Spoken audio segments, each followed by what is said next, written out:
Hey! We're going to do a reading for the fall equinox. Just today. I got a new deck. I got the Halloween Oracle. Stacey DeMarco. I'm excited. I never had this deck before, so I haven't actually read a single card out of it yet. This is what that's the thing I'm going to do for October.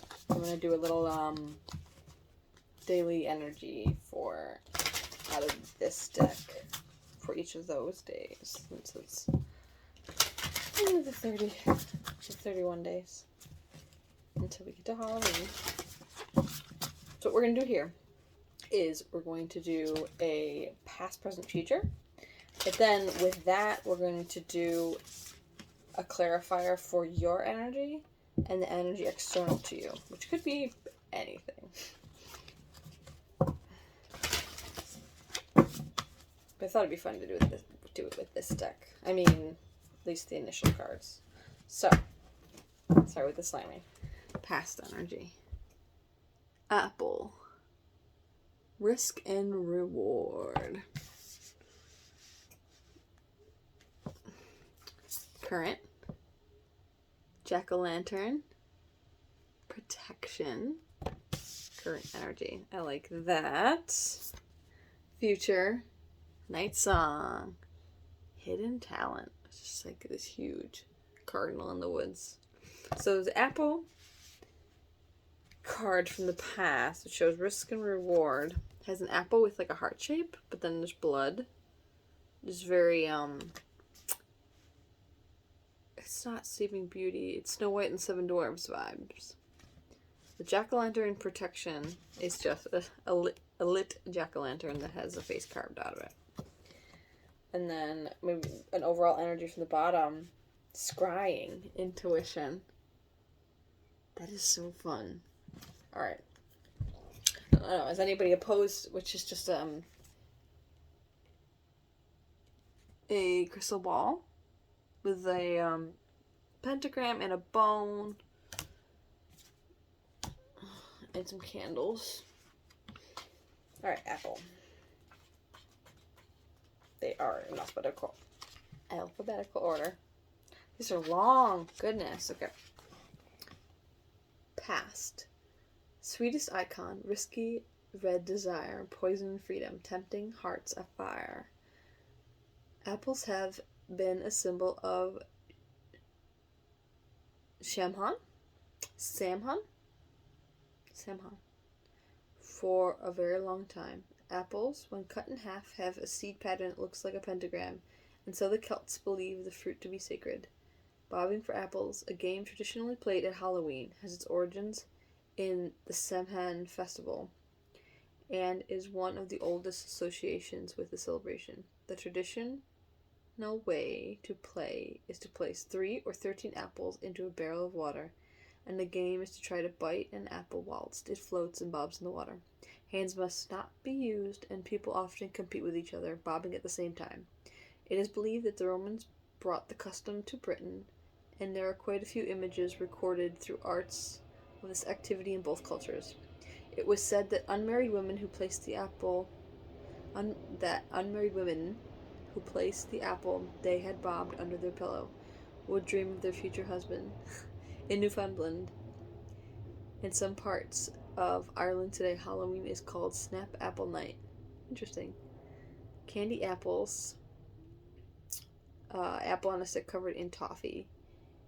Although not quite as popular now as they once were as Halloween fare, they're now making a comeback as a fun and simple treat to prepare on this night. Apples have been an iconic part of mythos from ancient times to modern. The story of the poison apple in Snow White, to the Roman goddess Pomona's magical apple tree, to the Christians' tempting fruit in the Garden of Eden. Should you receive this apple in your reading, it's time to look at how risk plays out in your life. Are you heeding your bets and not trying anything new? Do you want to change but are not willing to change anything? Are you willing to risk for greater reward? Or alternatively, are you risking too much too often? It's interesting that it seems like a reflective past energy. So, those questions for yourself. You're risking enough or not trying anything ever. Present energy, jack-o'-lantern. Sorry, this looks like it's going to be a little bit of a longer reading, but I got the night song, so I'll just keep that. These are long, but they're so interesting. Well, it kind of just like gets us into the fall season. Where are you? Okay, jack-o'-lantern. Oh Jack, let me carve my protection. Shine your fire outwards, evil rejection and reflection. Halloween wouldn't be the same without the carving of pumpkins into scary jack-o'-lanterns, glowing menacingly from porches, dinner tables, and porches everywhere. Jacks actually have a rich history and a spiritual bent. The original term for jack-o'-lantern was a will-o'-the-wisps, an old Irish term. The will-o'-the-wisp was a small bundle of sticks used as a flame or a torch. The Celts and Irish and those living in the Scottish Highlands all carved winter vegetables. Not just pumpkins, but also parsnips, carrots, or beets. The time around Samhain, Halloween, was of course when the Fae and the goblins were said to be roaming wild, and so the lanterns were intended to be both scaring off the undesirable, and to light the way in the dark. Today, carving pumpkin jack-o'-lanterns has become an art in itself, and a true icon of Halloween. Intricate designs, both scary and funny, can be found in almost every home that celebrates the holiday. Both electric light and candles now illuminate the inside of the lanterns. Now that you are protected, and that you are capable of creating the life that you want, and the universe supports you in this, should Jack shine his light upon you. Boundaries are important to teach people how to treat us, and to draw this card indicates that you may wish to renew the ones you have, or to establish new ones. Boundaries. Telling us what we should do now. Addressing boundaries.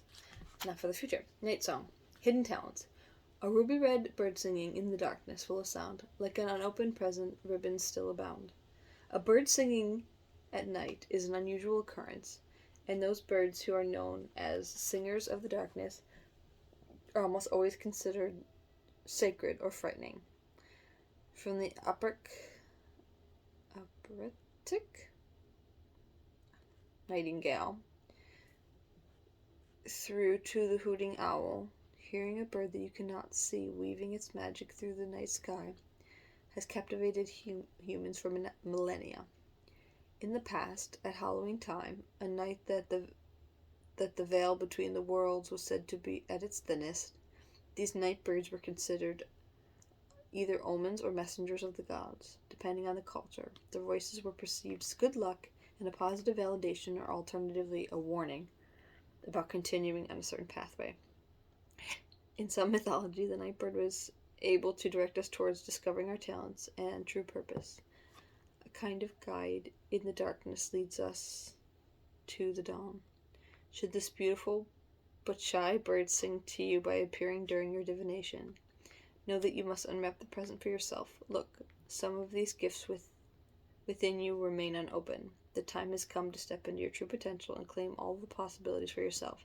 There's no time to waste. No more excuses.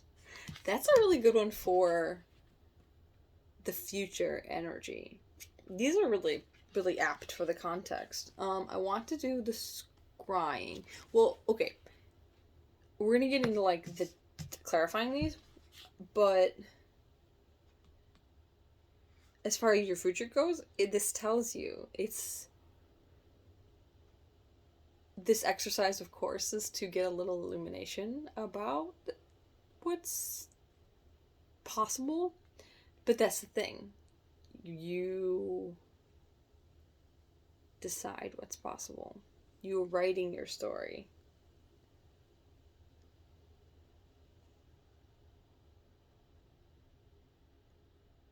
You must unwrap the present for yourself. Oh, that's like the sowing the seeds of manifestation. You're manifesting right now. So, like, what they say to get the health, or we'll just say physique style that you're looking for, you have to either stop eating poorly, maybe stop, drink less, sleep more, work out more, um, just new. You have to make changes to set out for bigger changes. So, scrying, intuition. That one I am curious about.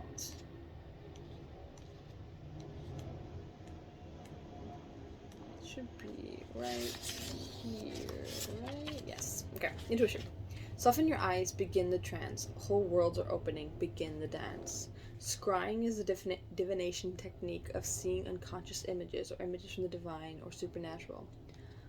Appear upon or within a surface. People scry into a crystal ball, a black mirror, water, or even the surface of ice.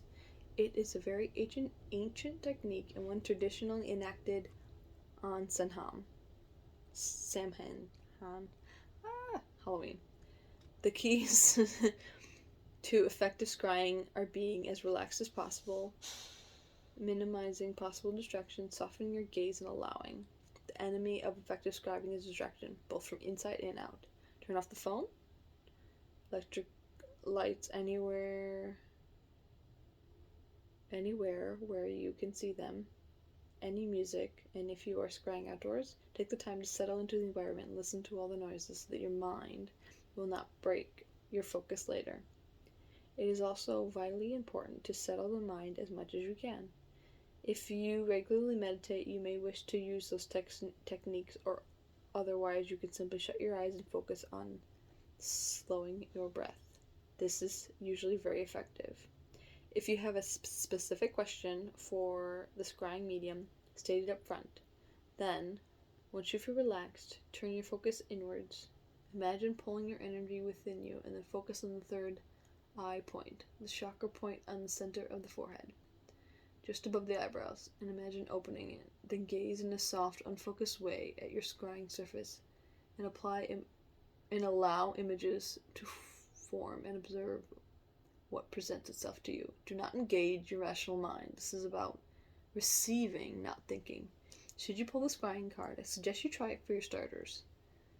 It also indicates that you may wish to develop your intuition further and not rely solely on the logical part of your mind for the answers. True wisdom takes a balance of logic and imagination and intuition for true wisdom.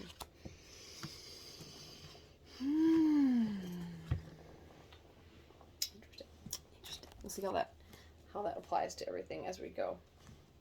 Okay, Apple. 13 minutes in. Sorry, I wanted to read those because this is a brand new deck and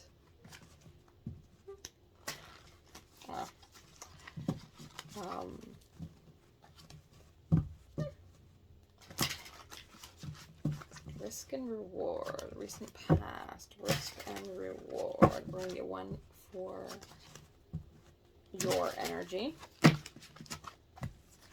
And Emperor. We'll see if it comes back out. But that strikes me as somebody who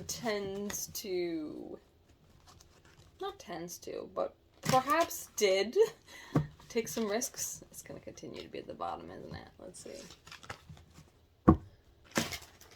Try not to control it. Hi. Doggo's here.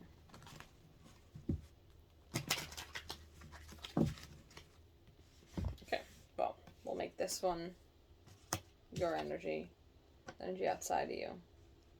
Risk and reward.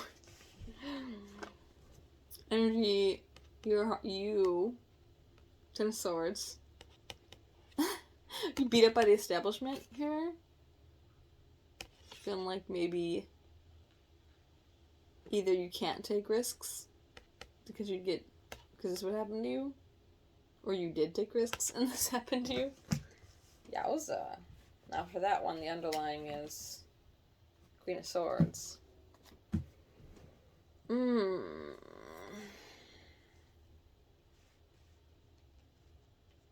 Okay. So that if that's the case, then it makes sense as to why in the present you might need to set boundaries. Is that with... Let's see. Could be in, like, the way you're taking risks, or it could be in the way you let fear keep you from taking risks. Okay. Your energy. Current. You in the current. You're feeling stable. So maybe you didn't take these risks. Maybe that was just a fear. Or maybe you're just past that. Outside of you. Justice. Love that. Protection.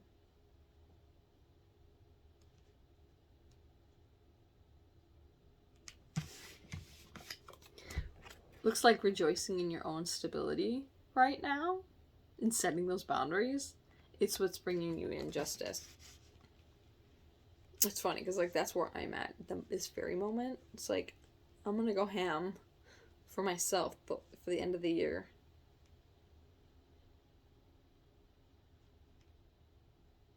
Not being closed off from others, but I know where my focus... I know where my priority is right now. And not in a selfish way. In just like, I have things to take care of.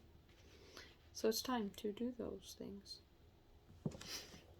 So, this is future energy. And where we're going to sing our own night song. Address these hidden talents.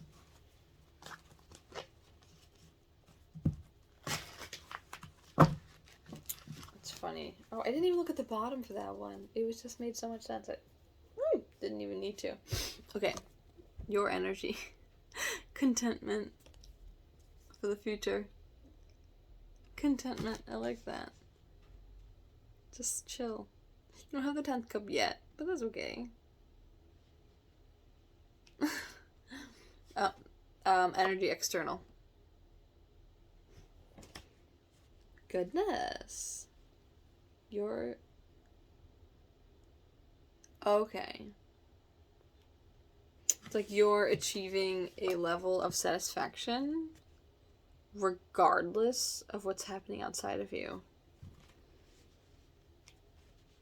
Like that bird in a nest. You're not even looking at, like, this tower energy at this point.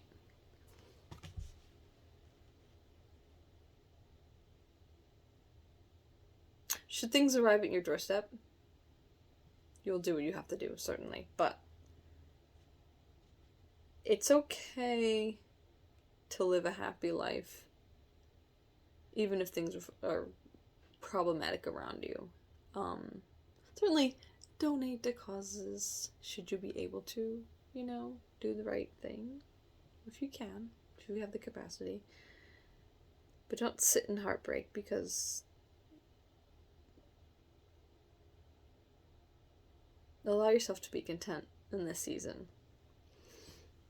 If you've achieved a level of, if you've achieved a level of emotional satisfaction, just that's awesome. Just be cool with that. Be cool with that. Oh.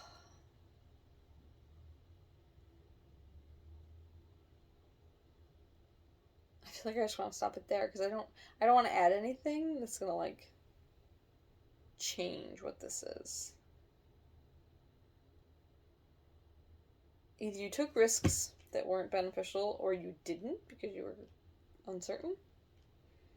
But currently, you're already to a place that has you balanced.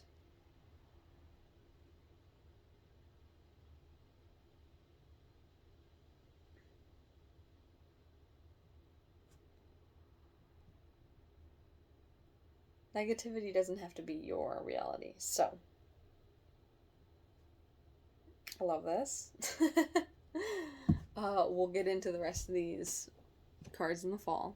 Or, well, we're in the fall at the start of the month, most likely. But, love you guys. I'll see you later.